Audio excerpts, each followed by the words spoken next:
Assalamualaikum warahmatullahi wabarakatuh. Perkenalkan, nama saya Muhammad Waikoroni Aksa Johar dari kelas Planktonologi H4B3 dengan NIM H94219058. Di sini saya akan menjelaskan tentang jurnal yang berjudul Keanekaragaman Jenis dan Distribusi Fitoplankton secara Vertikal di Perairan Pulau Pokori dari jurnal Sapa Laut. Fitoplankton merupakan organisme autotrof yang menghasilkan senyawa organik menggunakan energi karbon dari karbon dioksida dan bantuan cahaya melalui proses fotosintesis, sehingga fitoplankton berperan sebagai produsen primer dalam suatu perairan. Keanekaragaman jenis fitoplankton dipengaruhi oleh berbagai faktor lingkungan, salah satunya adalah intensitas cahaya serta nutrien. Semakin dalam suatu perairan, maka intensitas cahaya yang ada dalam perairan akan semakin menurun, yang akan mempengaruhi keanekaragaman jenis fitoplankton. Penelitian ini bertujuan untuk mengetahui keanekaragaman jenis dan distribusi fitoplankton secara vertikal di perairan Pulau Pokori. Pengambilan data dilaksanakan pada bulan Desember 2018 sampai Januari 2019 di perairan Pokori. Analisis sampel dilakukan di Laboratorium Pengujian Fakultas Perikanan dan Ilmu Kelautan Universitas Halu Oleo Kendari. Penentuan stasiun penelitian dilakukan dengan menggunakan purposive sampling. Stasiun pertama terletak di bagian selatan Pulau Pokori yang berhadapan langsung dengan vegetasi lamun. Stasiun tersebut berada pada titik koordinat 3 derajat 56 menit 38,17 detik lintang selatan dan 122 derajat 39 menit 38,46 detik bujur timur. Stasiun 2 terletak di bagian timur Pulau Pokori berhadapan langsung dengan vegetasi mangrove serta kurangnya aktivitas pada daerah ini. Stasiun tersebut berada pada titik koordinat 3 derajat 56 menit 17,89 detik lintang selatan dan 122 derajat 39 menit 42,58 detik bujur timur. Stasiun yang ketiga terletak di bagian utara Pulau Pokori. Daerah ini padat akan aktivitas masyarakat lokal serta wisatawan dengan tipe substrat berpasir yang berada pada titik koordinat 3 derajat 56 menit 15,67 detik lintang selatan dan 122 derajat 39 menit 45 detik bujur timur. Pengambilan sampel fitoplankton dan kualitas air secara vertikal ditentukan berdasarkan tingkat kedalaman perairan dengan mempertimbangkan intensitas cahaya matahari. Kedalaman pada stasiun dibagi atas 3 kedalaman, yaitu setengah meter, 5 meter, dan 10 meter. Pengukuran intensitas cahaya yang dilakukan dengan menggunakan luxmeter yang dilakukan setiap 1 jam sekali, yang dimulai pada pukul 9 pagi sampai 4 sore waktu Indonesia bagian tengah. Nilai intensitas cahaya yang berada pada lapisan permukaan perairan diperoleh dengan mengurangi nilai intensitas cahaya di daratan sebesar 10% dengan asumsi bahwa intensitas cahaya mengalami refleksi oleh permukaan air laut. Langkah-langkahnya yaitu pengambilan sampel fitoplankton dilakukan selama 6 minggu dengan interval waktu pengambilan sampel 2 minggu sekali menggunakan planktonet berukuran 25 mikrometer. Pengambilan sampel fitoplankton dilakukan pada 3 stasiun dengan kedalaman yang berbeda. Sampel fitoplankton diambil dengan cara menyaring air yang diambil di setiap kedalaman dengan menggunakan pompa air yang disambungkan dengan pipa atau selang yang kemudian diturunkan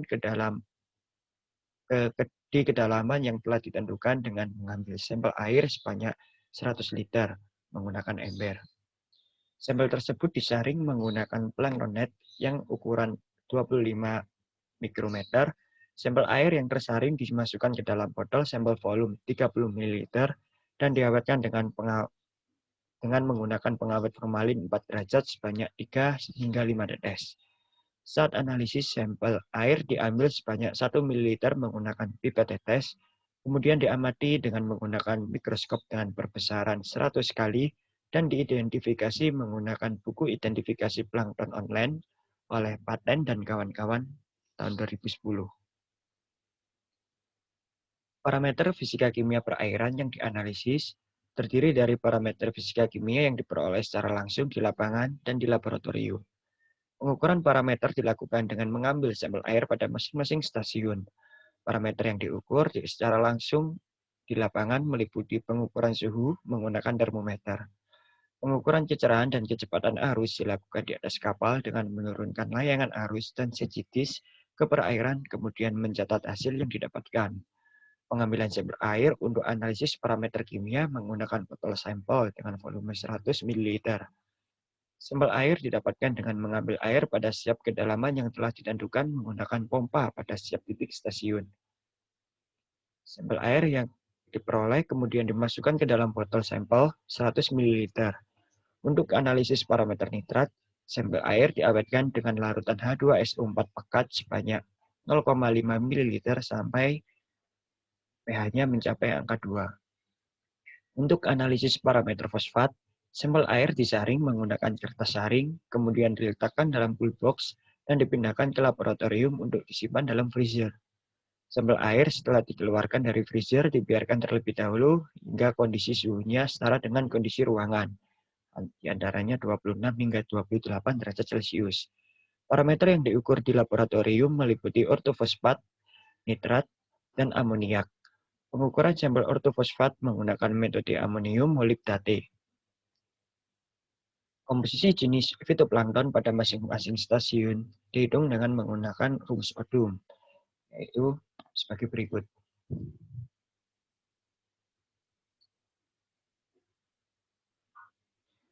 Kelimpahan fitoplankton dihitung dengan metode sensus atau sapuan dengan sandwich Rafter cell atau SRC menggunakan formula dari alfa, yaitu sebagai berikut.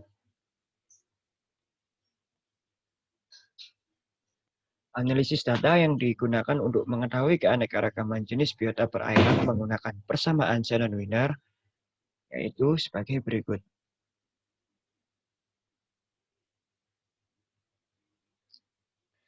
Kisaran indeks keanekaragaman Shannon-Wiener dapat dikategorikan dengan indeks keanekaragaman kurang dari 1, yang artinya keanekaragaman rendah dan kestabilan komunitas rendah.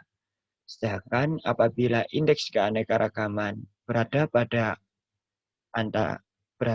antara 1 hingga 3, maka keanekaragaman tersebut yaitu sedang dan kestabilan komunitasnya sedang. Sedangkan jika indeks keanekaragaman melebihi angka 3, maka keanekaragaman itu tinggi dan kestabilan komunitasnya juga tinggi. Indeks keseragaman fitoplankton dihitung dengan rumus dari Odum, yaitu sebagai berikut.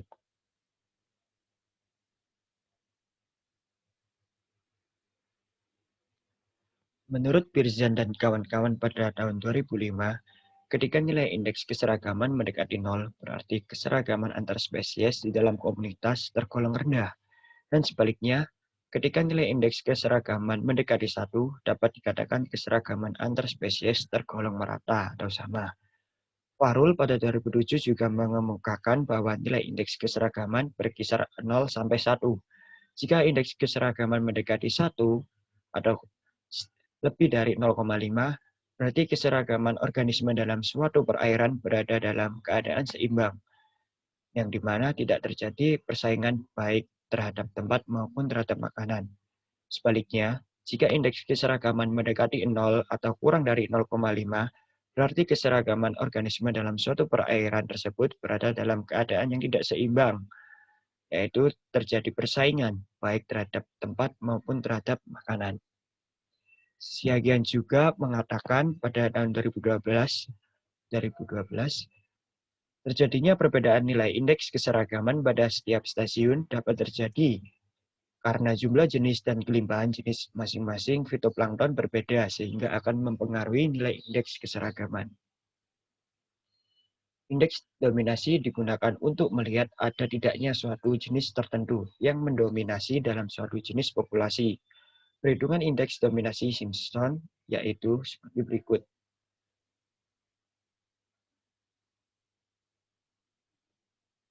Indeks dominasi berkisar 0 sampai 1. Apabila indeks dominasi mendekati 0, berarti dalam struktur komunitas biota yang diamati, Tidak terdapat spesies yang secara ekstrim mendominasi spesies lainnya.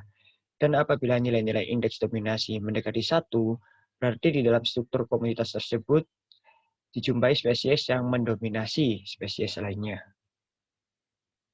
Komposisi jenis fitoplankton pada masing-masing stasiun dihitung dengan menggunakan rumus Odum, yaitu sebagai berikut. Tabel kriteria distribusi atau ID menurut Blower dan Ende pada tahun 1990. Apabila nilainya sama dengan 1,0, maka pola penyebaran individunya itu acak. Dan apabila ID indeks Morishita yaitu kurang dari angka 1, maka pola penyebaran individunya yaitu seragam. Dan apabila nilainya melebihi angka 1, maka pola sebaran individu tersebut yaitu mengelompok. Komposisi jenis fitoplankton berdasarkan kelas yang ditemukan selama penelitian terdiri dari 4 kelas.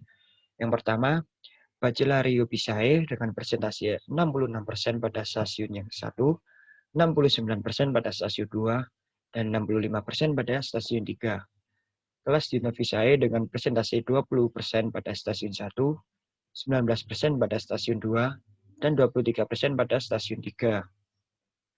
Kelas Cyanophysae dan Coscinodiscophysae memiliki persentase nilai yang sama, yaitu persentase 7% pada stasiun 1, 6% pada stasiun 2, dan 6% pada stasiun yang ketiga.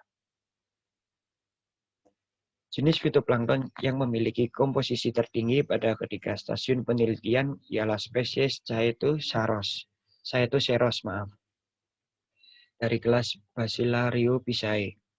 Karena kelas tersebut mampu menyesuaikan dengan kondisi lingkungan yang ada, atau dengan kata lain, kelas ini memiliki daya toleransi yang tinggi terhadap perubahan lingkungan.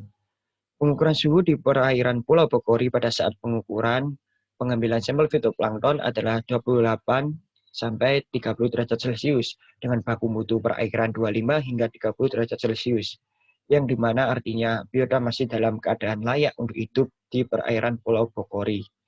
Jumlah individu terbanyak yaitu Chaetoceros sp yang didapatkan hampir di semua stasiun dan di setiap interval waktu pengambilan sampel.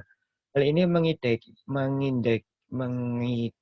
mengindikasikan bahwa fitoplankton jenis Chaetoceros sp memiliki penyebaran yang sangat luas. Bacillariophysae yang tertinggi pada perairan Pulau Bogori diduga karena jenis ini mampu bertahan hidup pada saat cuaca berubah. Kelimpahannya dipengaruhi oleh sifatnya yang kosmopolit, umumnya pada perairan laut. Sedangkan nilai kelimpahan terendah berada pada kedalaman 5 meter pada stasiun kedua. Rendahnya nilai kelimpahan tersebut disebabkan oleh rendahnya penetrasi cahaya yang masuk ke dalam perairan. Rendahnya kecerahan suatu perairan akan menyebabkan nilai intensitas cahaya yang masuk ke dalam suatu perairan akan menurun sehingga dapat mempengaruhi kelimpahan fitoplankton. Selain intensitas cahaya matahari, suhu perairan yang normal yaitu berkisar antara 28 hingga 30 derajat Celcius juga mempengaruhi kelimpahan fitoplankton.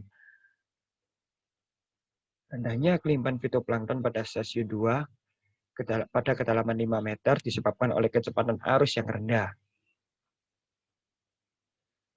Sedangkan tingginya nilai kelimpahan yang diperoleh pada stasiun yang ketiga disebabkan oleh parameter-parameter lingkungan yang mempengaruhi kehidupan dan perkembangan fitoplankton pada stasiun ini berada pada kisaran yang sesuai suhu, kecerahan, kecepatan arus pada pengukuran didapatkan.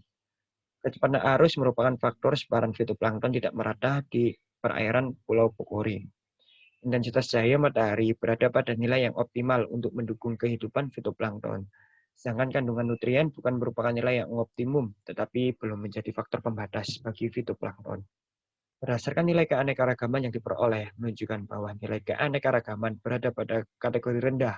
Bahwasanya kisaran nilai indeks keanekaragaman 0 sampai 1 menunjukkan bahwa daerah tersebut terdapat tekanan ekologis yang tinggi dan indeks keanekaragaman yang rendah dengan sebaran individu yang tidak merata dan kestabilan komunitas yang rendah. Semakin rendah atau melimpah fitoplankton, maka akan semakin rendah atau melimpah pula keanekaragaman jenis fitoplankton dalam suatu perairan. Berdasarkan nilai keseragaman yang diperoleh menunjukkan bahwa nilai keseragaman berada pada kategori tidak merata atau ada sekelompok jenis tertentu yang lebih dominan. Hal ini diduga karena intensitas cahaya yang masuk ke dalam perairan tidak cukup untuk kehidupan fitoplankton. Berdasarkan perhitungan dengan menggunakan indeks Morista diperoleh nilai distribusi fitoplankton, yakni 2,83 hingga 2,91. Hal ini menunjukkan bahwa distribusi jenis fitoplankton di lokasi penelitian cenderung mengelompok. Artinya, pola distribusi fitoplankton terjadi secara mengelompok pada ketiga stasiun penelitian. Pola distribusi mengelompok merupakan bentuk distribusi yang paling umum terjadi karena individu-individu dalam populasi cenderung membentuk kelompok dalam berbagai ukuran. Berdasarkan hasil perhitungan nilai indeks keanekaragaman ini dapat disimpulkan bahwa nilai keanekaragaman fitoplankton di perairan Pulau Pokori tergolong rendah. Sedangkan distribusi komunitas fitoplankton di perairan Pulau Pokori yaitu mengelompok. Sekian dari saya.